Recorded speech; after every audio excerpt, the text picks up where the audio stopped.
Just as the commandment, thou shalt not kill, sets a clear limit in order to safeguard the value of human life, today we also have to say, thou shalt not, to an economy of exclusion and inequality.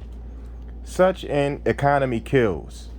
How can it be that it is not a news item when the elderly homeless person dies of exposure, but it is news when the stock market loses 2 points? This is a case of exclusion. Can we continue to stand by when food is thrown away while people are starving? This is a case of inequality. Today, everything comes under the laws of competition and the survival of the fittest, where the powerful feed upon the powerless. As a consequence, masses of people find themselves excluded and marginalized without work, without possibilities, without any means of escape. Human beings are themselves considered consumer goods to be used and discarded. We have created a throwaway culture which is now spreading. It is no longer simply about exploitation and oppression, but something new. Exclusion ultimately has to do with what it means to be part of a society in which we live. Those excluded are no longer society's undersides or its fringes or its disenfranchised. They are no longer even a part of it. The excluded are not the exploited, but the outcasts, the leftovers. Bergoglio, 2013, pages 44 through 45. This is a very strong pitch by Pope Francis, who observes that capitalism as an economic power is imbalanced and a new tyranny over humanity. Capitalism is an economic system in which investment in the ownership of the means of production, distribution, and exchange of wealth is made and maintained chiefly by private individuals or corporations. In fact, the Pope's pitch sounds like a gyro ball with a trajectory somewhere between a fastball and his problem curveball. His pitch is a fine fastball because when he first arrived at the Vatican, he set up agencies to explore issues relating to previous papal problems, such as the information leaks by Pope Benedict XVI, butler Kyle Paley Gabriel, who was indicted in 2012 for theft, but pardoned shortly thereafter by Pope Benedict. Claims of money laundering also surfaced, and ultimately Pope Benedict resigned in February 2013. Then Francis became Pope, making the pitch that people should not trust the goodness of those wielding economic power. However, at this point, the Pope's pitch becomes another problem curveball due to the money laundering claims by Dr. Jonathan Levy, a U.S. attorney who attempted to sue the Vatican Bank for money laundering related to looted money from Serbian genocide victims during World War II. In a videotape interview, Levy said that his cash was laundered through the Vatican Bank for its 10% commission. Levy lost his case in court because the Vatican Bank claims that it is immune from U.S. and all other lawsuits in 2013. So Pope Francis definitely has some issues related to capitalism in his own ballpark. However, the problem of capitalism and its imbalanced scales of justice between the wealthy and the poor is complicated for the Catholic Church. According to Washington Examiner columnist Shakar Dalmia, the church is reportedly the largest landowner in Manhattan, the financial center of the global capitalism system, whose income puts undisclosed sums into its coffers. In his article entitled Pope Francis Shouldn't Bite the Hand That Feeds the Catholic Church, Dalmia also mentions the huge spike in the church's side for women or one half of humanity are excluded from the priesthood. Also, the late philosopher Avro Manhattan, who was friends with H.G. Wells and Picasso, wrote a book entitled The Vatian Billions in 1983, claiming that the Catholic Church is a huge financial power and property owner with formidable stocks and a treasure of solid gold.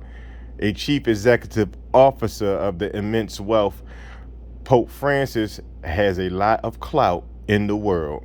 However, it seems that we have a dual tyranny, both the new tyranny of capitalism as well as the old patriarchal tyranny of Catholic biopower that excludes women from being ordained priests while hoarding wealth that could reduce world poverty rather. Deconstructing Pope Francis's full message to the world in his joyous gospel, his main theme is a new direction for the church, perhaps a revolutionary change by confronting the expanding economic power structure. His focus is on the person of Jesus Christ as a change agent rather than the private control of trade and industry for profit. Perhaps Pope Francis is aware of the 1968 drama Shoes of the Fisherman, where actor Anthony Quinn, as Pope, decided to give away most of the church's riches. It is obvious that Buenos Aires born Pope Francis is aware of the poverty of the world, and he would like to see a conversion in the world with the wealthy helping to eradicate poverty. His attitude, a balancing act between two extremes, makes him a fine candidate for a starting pitcher for the Thunderhead Fantasy Draft Team. Fortunately, Francis is not afraid of getting splattered with dirt or struck by the ball at the pitcher's mound. Here, I repeat I repeat for the entire church what I have said often to the priests and the laity of Buenos Aires. I prefer a church which is bruised, hurting, and dirty because it has been out on the streets rather than a church which is unhealthy and being confined and from clinging to its own security. I do not want a church concerned with being at the center and then ends by being caught up in a web of obsession and procedures. Thompson, 2013. Despite his trouble with the curve, Pope Francis may throw some trick pitches because he does not like being caught up in procedure. Today, pitches such as the dirty, unsanitary spitter or spitball are banned, along with doctoring balls with pine tar.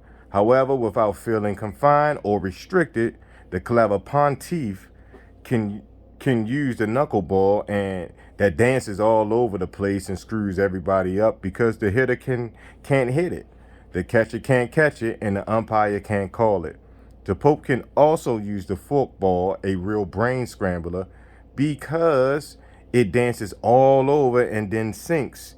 Then there's the 12-6 curveball with your arm behind your head.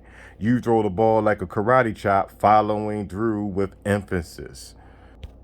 In his favor, the Pope is backed up by some strong defensive players. Karl Marx, the center fielder on the Pope's team, would agree with him that capitalism is a mode of domination over the poor.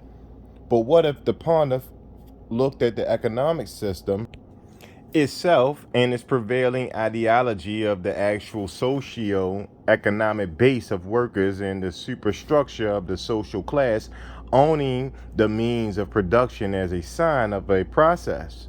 According to Marxist critic Terry Eagleton, the dominant idea of a society, literature, religion, politics, ethics, aesthetics, and so on, are those of the ruling class, and the prevailing ideology legitimates their power. The question is, what process is capitalism and its culture a sign of? If we look at the etymology of capital, we discover that the word is from the Latin capitalis, of the head, and Latin capitulum, little head. Cloning capital or dollars is a remarkably similar to cloning little viral heads and tails. Both are multiplied or increased. Capitalism, the production of dollars, the cloning of money, the production of bucks for the powerful few, may represent the action of signs connoting viral replication or the cloning of heads and tails in the quantum domain. Thus, human economic behavior is a biochemical sign reinforcing the ancient lytic gene expression network for survival of the few by modeling the accumulation of wealth for the ruling class. Thinking of it in this way showcases capitalism as a sign of nature's general modus operandi, the survival of a few individuals over the multitudes.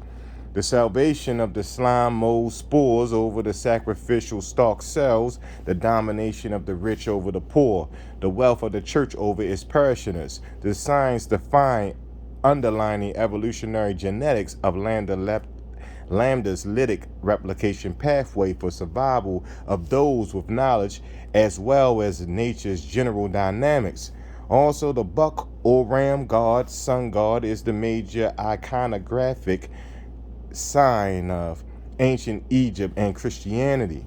And so the Pope's coat of arms, as well as the Vatican's land ownership, reserves of gold, and valuable historical artwork can be directly linked to the prevailing ideology of wealth for the few in modern capitalism. This is similar to the power structure of an ancient Egypt. So we should be apprehensive about the literal meaning of miserando on the Pope's coat of arms for the majority of the individuals. Now flip this coin around in your mind, heads or tails, survival knowledge or ignorance, riches or unfair economic poverty. What matters here is the action of these signs and the knowledge they offer. If capitalism, the production of little heads or dollars, connotes survival of the viral gene expression network for lytic replication that clones little heads, then the same biological survival instinct is present in Egyptian mythology, Christianity, and the modern genetic engineering that focuses on cloning.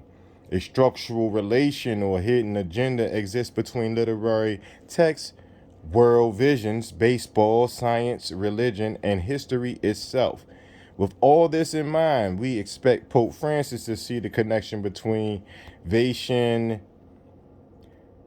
financial power and the tyranny of capitalism, so that he is a formidable pitcher in the game of the centuries.